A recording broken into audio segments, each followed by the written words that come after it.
ശശി തരൂർ എന്ന് പറയുന്ന ലോകമറിയുന്ന മനുഷ്യനെ അപമാനിച്ചത്. രണ്ട് മൂന്ന് കാര്യങ്ങൾ ചെയ്തു. ഒന്ന്, രാഹുൽ ഗാന്ധി എന്ത് ചെയ്തു? രാഹുൽ ഗാന്ധി പ്രസംഗിച്ചപ്പം തരൂരിൻ്റെ പേര് പറഞ്ഞില്ല. തരൂരിനെ വേദിയിൽ വെച്ച് പരസ്യമായി മൈൻഡ് ചെയ്തില്ല. മനസ്സിലായില്ലേ? എന്തെങ്കിലും അഭിപ്രായ വ്യത്യാസമൊക്കെ ഉണ്ടെങ്കിലും, ഇപ്പം ഞാനും പ്രിയനും തമ്മിൽ പിണക്കമാണെങ്കിലും, പക്ഷേ ക്യാമറയ്ക്ക് മുന്നിലോ അല്ലെങ്കിൽ ആളുകളൊക്കെ നിൽക്കുമ്പോഴോ അത് കാണിക്കാതിരിക്കുക എന്നുള്ളൊരു മാന്യതയുണ്ട്. രാഹുൽ ഗാന്ധിയുടെ ഭാഗത്ത് നിന്ന് പ്രതീക്ഷിക്കാൻ പറ്റാത്ത മൂന്നക്ഷരങ്ങളാണ് മാന്യത എന്ന് പറയുന്നത്. അതറിയില്ലല്ലോ. കാരണം അഹങ്കാരവും ദുരഭിമാനവും സ്വാർത്ഥതയും ഹുങ്കും മാത്രം കൈവശമുള്ള ഒരു കുടുംബത്തിലെ ഈ തലമുറയാണല്ലോ.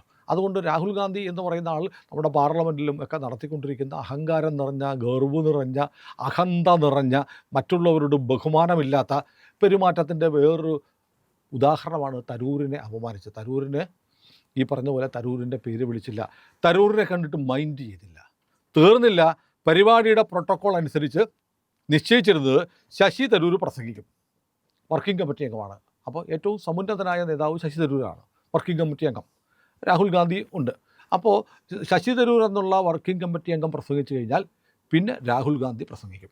രാഹുൽ ഗാന്ധി പ്രസംഗിക്കുന്നതോടെ അത് അവസാനിക്കാറും. വർക്കിംഗ് കമ്മിറ്റി അംഗം പിന്നെ കോൺഗ്രസിൻ്റെ പ്രതിപക്ഷ നേതാവ്, ഇവർ രണ്ടും സംസാരിച്ചു കഴിഞ്ഞാൽ പിന്നെ ആരും പ്രസംഗിക്കരുത് എന്ന് തീരുമാനമുണ്ടായിരുന്നു. പക്ഷേ ശശി തരൂർ അതാണ് പ്രോട്ടോക്കോൾ. അങ്ങനെയാണ്. ഇപ്പോൾ പോളിറ്റ് ബ്യൂറോ അംഗം എന്നൊക്കെ CPM പറയുന്ന പോലെ വർക്കിംഗ് കമ്മിറ്റി CWC മെമ്പർ സംസാരിച്ചു കഴിഞ്ഞ് രാഹുൽ ഗാന്ധി സംസാരിച്ച് പ്രസംഗം അവസാനിപ്പിക്കുക, ഇതായിരുന്നു നിശ്ചയിച്ചിരുന്ന പ്രോട്ടോക്കോൾ. പക്ഷേ അത് സമ്മേളന വേദിയിൽ മാറ്റി.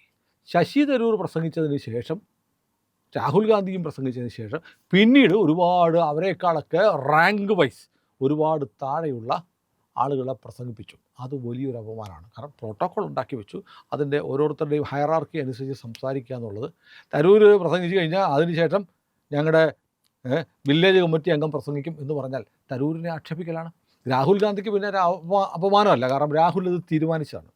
ശശി തരൂരിനെ ഇൻസൾട്ട് ചെയ്യാൻ വേണ്ടി ഇങ്ങനെയാണ് പ്രോട്ടോക്കോൾ. എന്താണ് പരിപാടിയുടെ പ്രോട്ടോക്കോൾ? എടുക്കൂ, തരൂർ പ്രസംഗിക്കും, പിന്നെ ഞാൻ പ്രസംഗിക്കും.